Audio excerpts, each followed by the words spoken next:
Welcome back to the Heal with God podcast. Each week we explore a new theme for healing. I'm your host, Heather O'Brien, and today we're going to be talking about something so many moms are carrying quietly: how to hear God and stay peaceful even in those overwhelming seasons.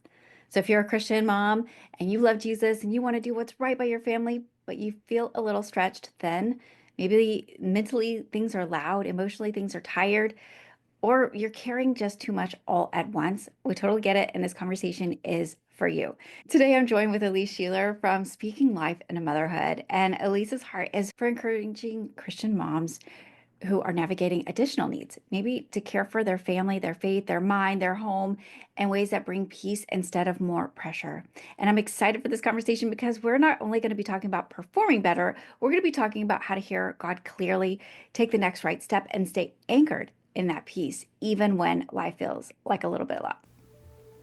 Hey there, welcome to Heal with God. I'm Heather O'Brien, your spirit-led healing coach. And this is your place where we go deeper into hearing God's voice and finding your healing through Jesus. If you're a Christian who's prayed all the prayers but you still feel stuck and you're ready for breakthrough, you're in the right place. Let's dive in because healing with God is possible for you too. Here's exactly what happens at the Heal with God workshop. You could sign up at healwithgodworkshop.com.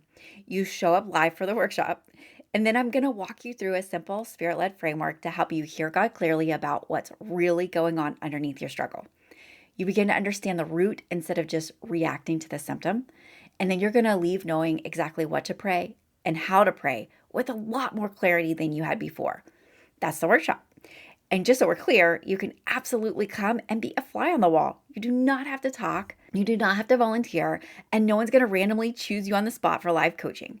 If you do want a chance to be coached live, you'll see a separate place to sign up for that when you register. Also, there's no replay. So if you want to experience it, I need you to come live. So go save your spot now at healwithgodworkshop.com. So welcome, Elyse. I'm so excited for this conversation. Thank you so much for having me today. We started this out with some really good ideas for this conversation to flow. And it starts with your story.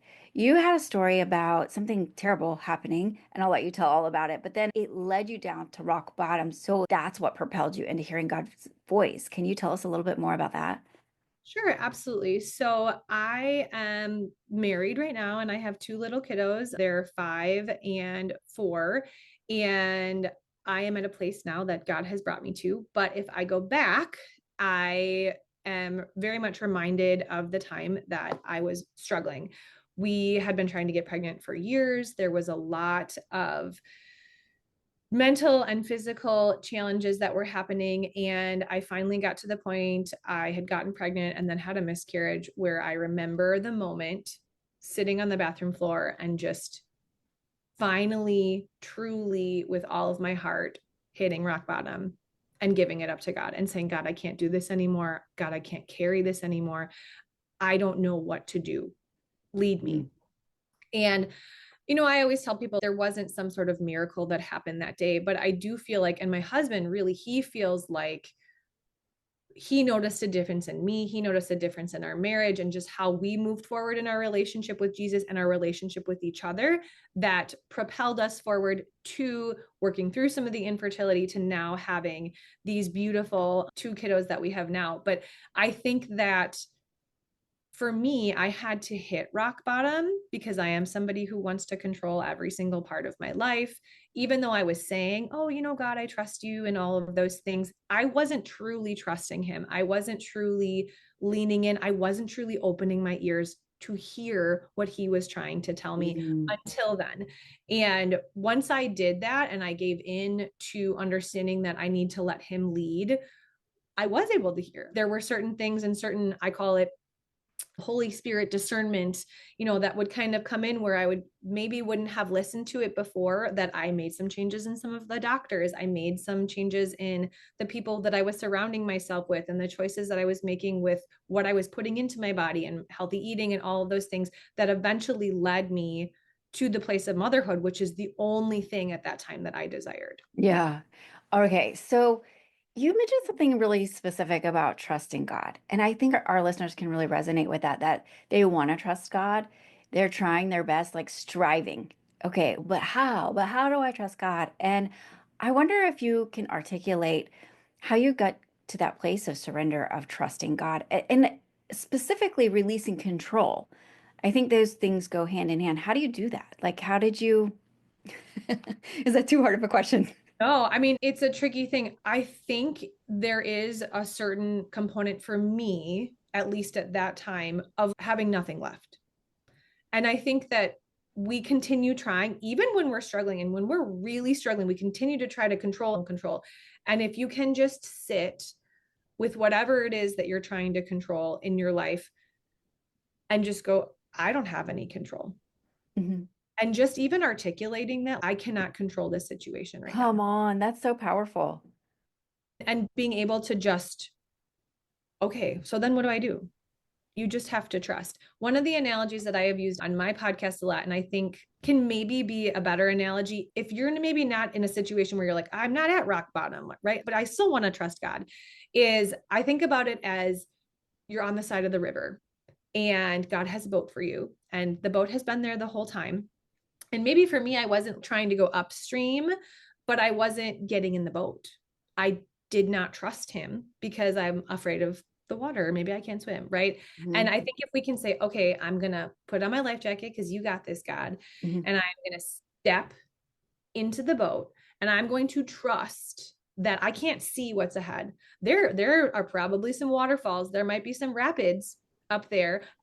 I can't see that, but I am going to trust that you are going to lead me to the next right thing and you are going to protect me and you're going to make sure that I am safe. That doesn't mean that it's going to be easy. That doesn't mean that I'm not going to have to figure out what to do when I get to the waterfall, but you're going to help me get to that next step because you are my life jacket.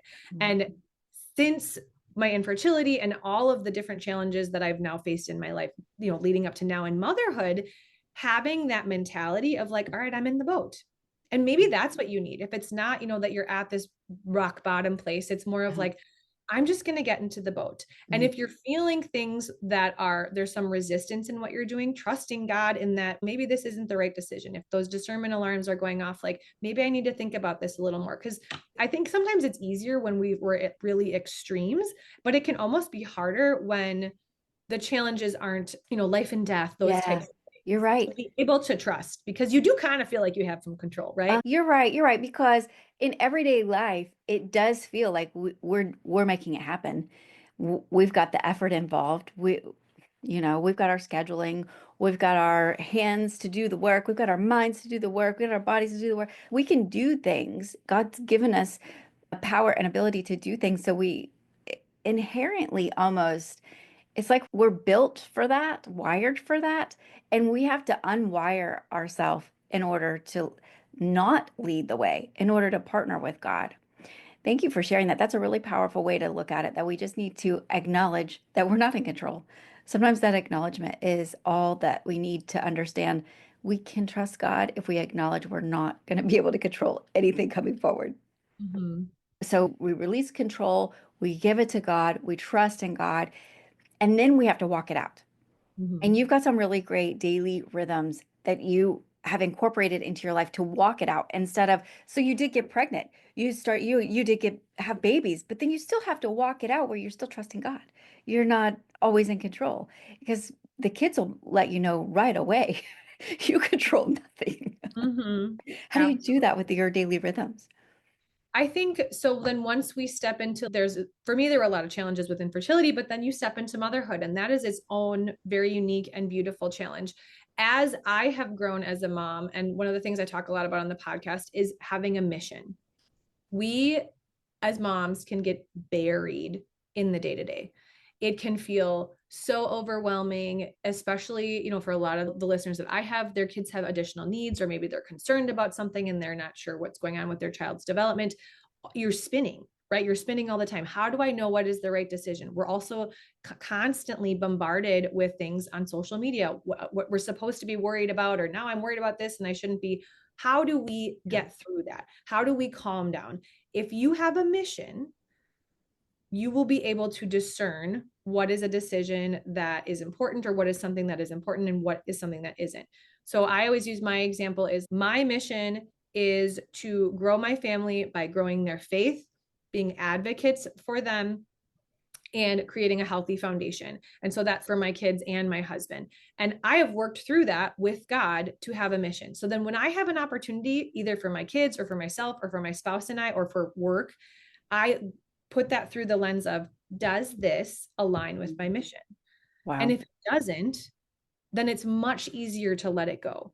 And I So, think that that is the first thing is, can you figure, and your mission could be as simple as, my mission in motherhood is to raise children who know Christ. That uh-huh. could be it. Wow. At, That is powerful. And you know what I'm thinking of is Jesus already gave us a mission. I often refer back to this. He said, just love God and love your neighbor as you love yourself. If it's not in there, if you're worrying, that's not part of the mission. If you're full of anxiety, that's not part of the mission. If you're starting to feel bitter or angry, and it could even be political. I'm kind of thinking about the news right now and how some people have all of these apps going with all of the political things, and they think they're supposed to be praying about this, pray about this and this. And I'm like, and then they start worrying and getting really frustrated. And I'm like, you're off mission. Is that really what God has assigned you to in the season to be an intercessor for the world? Maybe, but that feels a little bit grandiose, if I'm honest, and it makes us feel anxious. and I think if you can just hone in on some of those things, having that greater mission, but then your individual mission and knowing what and praying on it, because you got to pray on it. I have a couple episodes on like how to find your mission, right?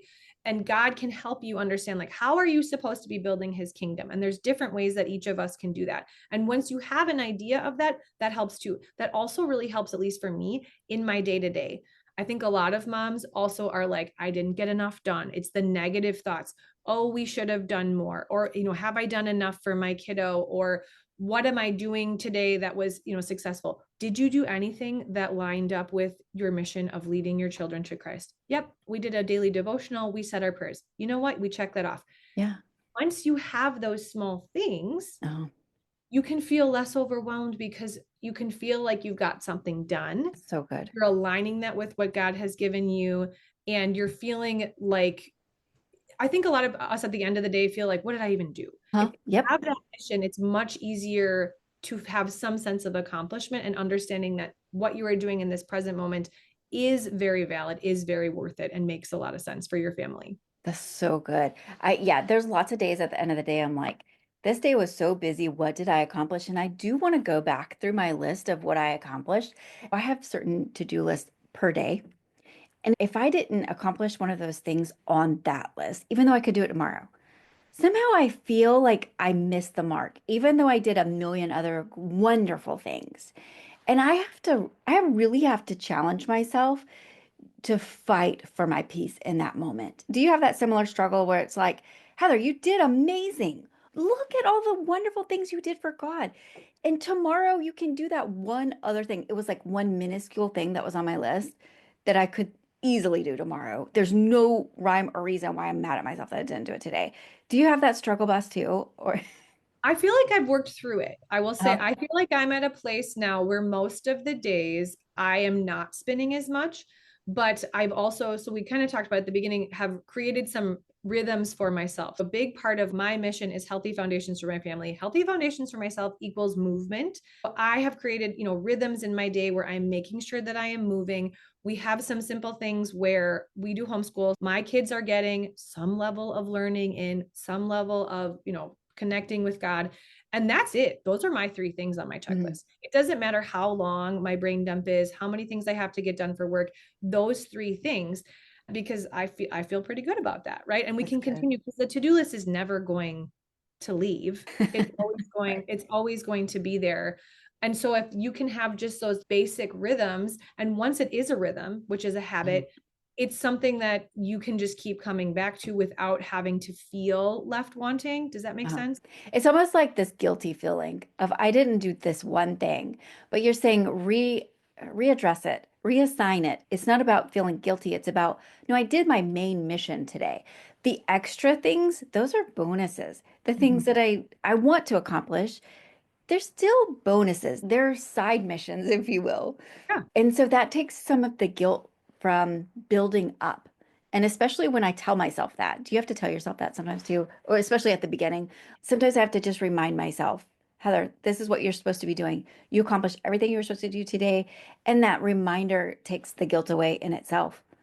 Does that help you? Yes, absolutely. And I think I always align it with moms who are like thinking about doing things for their kids. So if you're like, oh, I didn't get this, this done, or we're supposed to work on this in regards to kids and maybe their skills and the things that you're doing with them, sometimes it's easier to just worry about the next step.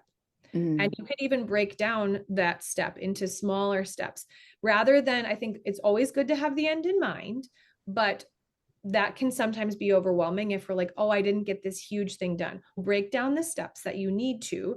And like, I got this little thing done. And that yeah, is moving me more in the direction of whatever that ultimate goal is, because we can't do the last thing if we haven't done all of those steps in yeah. between. The other thing that I love to do at the end of each month, I do this for homeschool, but I do it for myself too, is I do a done list. And so Oh, I go through and I make a list of all the things that I did that maybe weren't on my to-dos and look at the accomplishments that I've wow. done.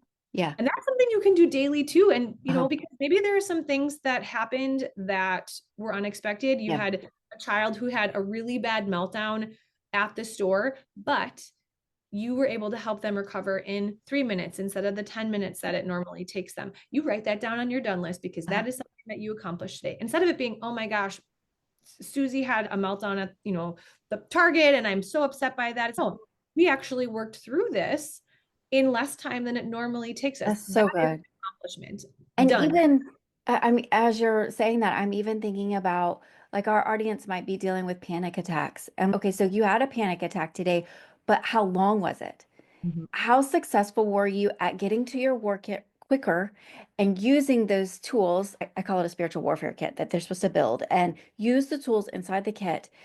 Did you get it accomplished quicker so that you had more time in your day to do the other things? I bet you did.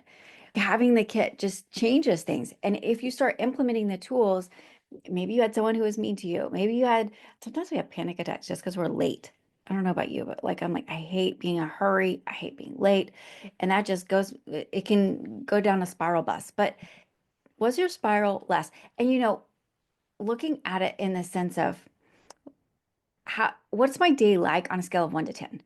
How Yep. am I feeling emotionally, physically? Am I at a 6? Am I at a 10? I know that was something we had a coach together, and that's something she always asked, where are we at today? Or 1 to 10, where are we at? And if you're at a 1, like, why?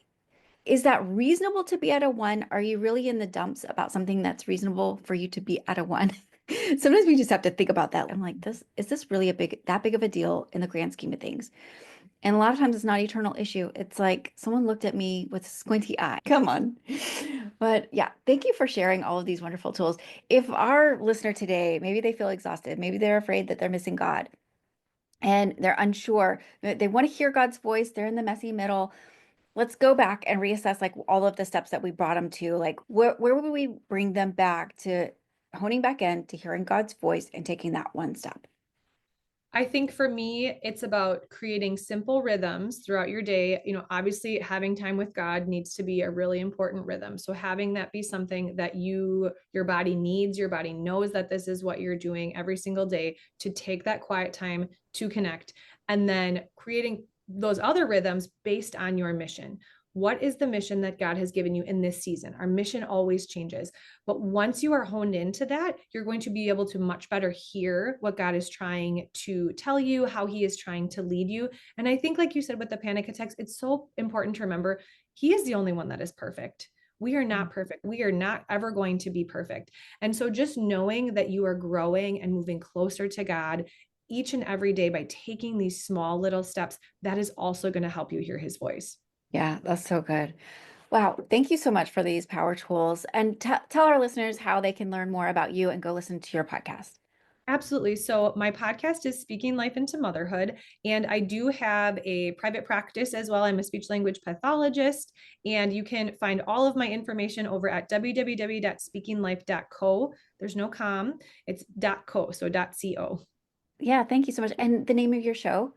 is speaking life into motherhood. Yeah, you might have already said that, but I'm just like, let's hone it in. Make sure y'all go listen. You already listened to a podcast. Go jump over to her show and make sure you give her a follow. She's got some great content there for Christian moms who are overwhelmed and finding God's peace in the messy middle of motherhood. So, Elise, this was just such a needed conversation. I know there's moms listening right now who feel seen, maybe relieved, maybe reminded that peace is possible even in the overwhelming seasons. So, friends, if this encouraged you today, you don't have to carry everything alone.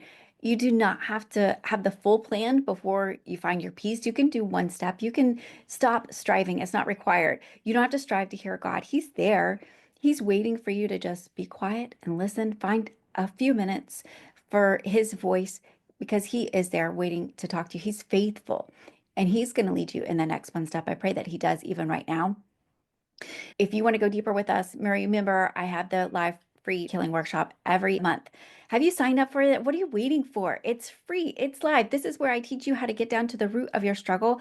This is my way of giving back to you. I get to see you face to face. I want to get to meet you. Go sign up today at healwithgodworkshop.com. That's healwithgodworkshop.com. And I am praying that you are hearing God clearly, healing deeply, and walking out that resurrection power of Christ. Whew, that was a whole work, wasn't it? Thanks for spending this time with me on Heal with God. Just a reminder, I'm a licensed minister, not a licensed therapist. So this is all about spiritual encouragement and prayer, not replacing your doctor's advice. And if you haven't already, I want you to go grab your spot for the next free live workshop at healwithgodworkshop.com. I'll walk you through my 3-step spirit-led process to hear God and heal what's really going on. Until next time, I'm praying blessings and favor chase you down.